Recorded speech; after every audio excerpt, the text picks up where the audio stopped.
Hey guys, Nicole here with Obscure Reptiles and Caging, and today we're going to be talking about the 3 main ways to heat up a PVC enclosure. So let's get started.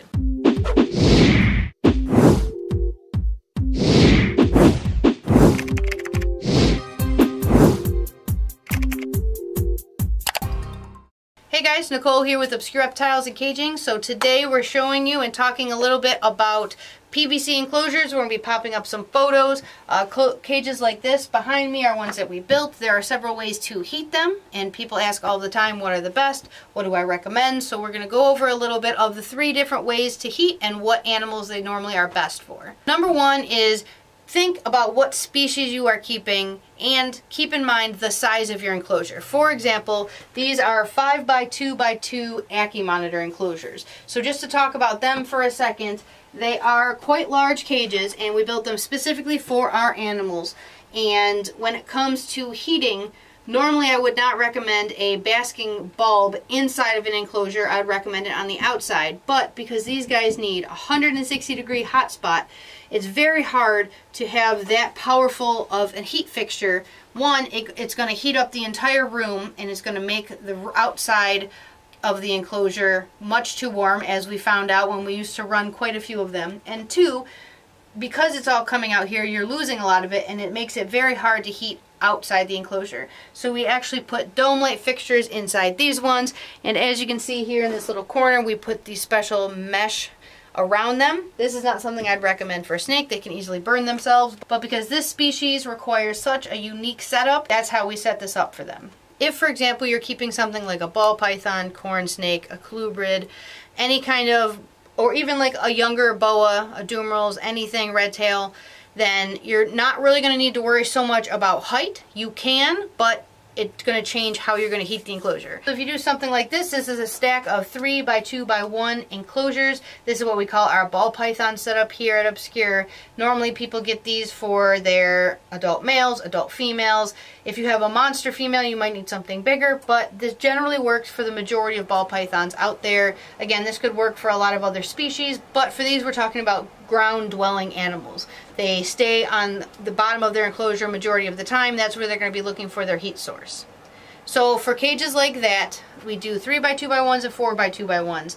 I highly recommend, number 1 is heat tape. If you don't know what reptile heat tape is, we have entire videos about it. It's actually one of our most viewed videos. Feel free to watch it. We fully explain it, how to assemble it, all that kind of stuff. But when we do our heat tape, you can put it on the bottom of an enclosure, but you're not going to get much heat coming through it. So what we actually do is we recess the bottom of it so the heat tape goes up in it a little bit. And that way you put a probe on the inside of the cage and you're able to heat it to whatever temperature for whatever species you have. I don't really recommend putting the heat tape inside the cage. The animal is just going to lay on it. That causes way too many issues. Same with, like, for example, a heating pad. You'd want it underneath, but you'd want to make sure you recess out some of the material of the PVC, something like that, or that's going to be very, very hot just to heat through the whole amount of material. It also matters what kind of material. I guess if you're using something like a 1/4-inch PVC or something different, then that would be different, but specifically we'll just talk about 1/2-inch material. That's what we use.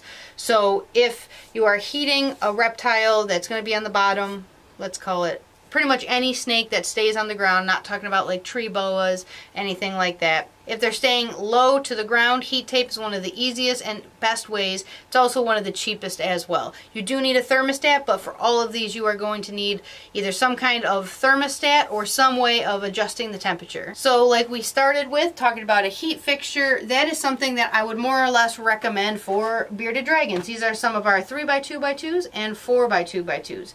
For something that cannot climb or reach it, that's a great option, especially for different types of lizards. Again, would not recommend that for a type of snake. Even if you put the cage around it, the cage is going to get very, very warm. These guys do climb on it occasionally, but again, they don't get burned because they're used to such high temperatures. And I also use lower fluorescent lights that angle downward, so if they climb on the sides, it's not as hot as that bottom part that normally they're not climbing on. Normally they're climbing on the sides. But that is not something I'd really recommend for a snake. You can do a shorter cage, like let's say you did a 3x2x1 and you wanted a dome like cutout and put the dome on top. You can do that. but again, you're losing a lot of heat through the top and not much actually goes in. We did that with, we had bearded dragon cages. I wanted to see what would work the best, so I made 3 of them. All 3 of them had different setups and where the heat was and how it worked. And the one with the dome at the top, we had like something like a 150 watt bulb, and it was not even getting close to the temperature that we needed for the bearded dragons. For these Ackies, I'm actually only running a 75 watt bulb, and I'm reaching that super high temperature. I'm doing a couple different things like putting the slate rock underneath, and I have this lay box right underneath, so it's a very, very close range. But that's normally not something that you're going to need for other species. Monitors and animals that need hot, really hot temperatures, we'll put them aside for now. But for more common animals that you probably have, I, again, would not go specifically for a basking bulb if you could avoid it. It's also very hard to change the temperature. When it comes to the basking bulbs, you have to remember that depending on the time of year or what temperature your house is, you might have to change the bulb. So for example, my wife's bearded dragons, she has 3x2x2s that we customized and had to actually take out the top part of the enclosure for way more airflow because it's upstairs, and in summer it just gets way too hot even with central air conditioning. So in summer we actually run this super tiny micro bulb just to be able to get a low enough temperature in the enclosure that it's not too hot but still get that 90 to 95 degree hot spot for the bearded dragons. And then in winter we actually run a much larger bulb to keep it the same temperature. So if you're using bulbs, that's something you really want to keep in mind. Highly recommend getting yourself a temperature gun. For any of these that you're using, even if you have a thermostat with a probe, I highly recommend having one of these just to make sure the whole thing's heating, it's doing what you want. They're $20 on Amazon, and they can give you the temperature of everything that they point it to. Now, if you're one of the people who read all the forums online, let's say you have a ball python and you are determined to get it a 4x2x2 enclosure, that's totally fine, but I would highly recommend switching to the third option, which is a radiant heat panel. That's actually what we run for our boas, but I am not the biggest fan of it personally. In order to make it work, for example, I'll show you guys the boas. We actually have these small like basking tables, I call them, and we have the probe on one of them. We've actually super glued down so it cannot be taken off. That way it cannot be knocked off, because if the boas hit the cord at all, and because it has to be up higher, there's really no nice place to put that bulb. But because the boas can get so big, I didn't want to put a fixed table in there, something like an actual shelf, which might have been nicer for the cord, would have ran down the side, maybe could have stapled it down, something like that. But this was my first time working with a radiant heat panel.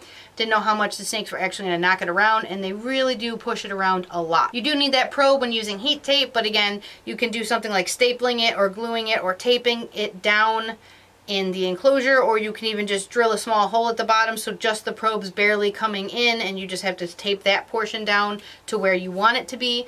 But when it comes to this radiant heat panel, especially in a taller enclosure, you're not going to want to put it at the very bottom because it's going to be heating that to a very high amount. If you have, let's say, a 3x2x2, you're going to want to put some kind of shelf there to the recommended height. All these different radiant heat panels have different recommended distances away. So let's say it's 12 inches. So you put a shelf up 12 inches, so it's 12 inches from that heat panel. Then that's where you're going to actually have your thermostat. So you're going to have either a fixed shelf and staple down that probe, or you're going to have, like me, the issue of them trying to move the probe around, so you have to actually super glue it or do something, and that cord's still going to be sticking through. I also find that it's really not very efficient for a stack of cages. I only have 3 boa cages, and we have the girl at the top who requires a little bit warmer of a cage, and the 2 towards the bottom have a little bit cooler of a cage. But even with the probe and only hooking up 3 of these radiant heat panels to the same thermostat, and it is one of my thermostats that should run a huge rack, it really struggles to maintain a very consistent temperature.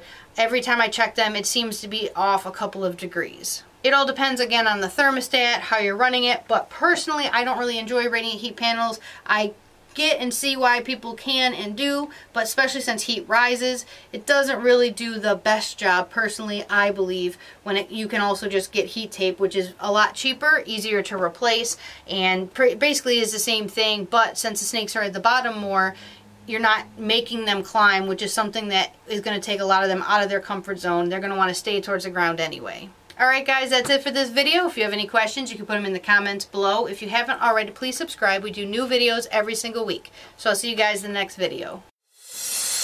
bye.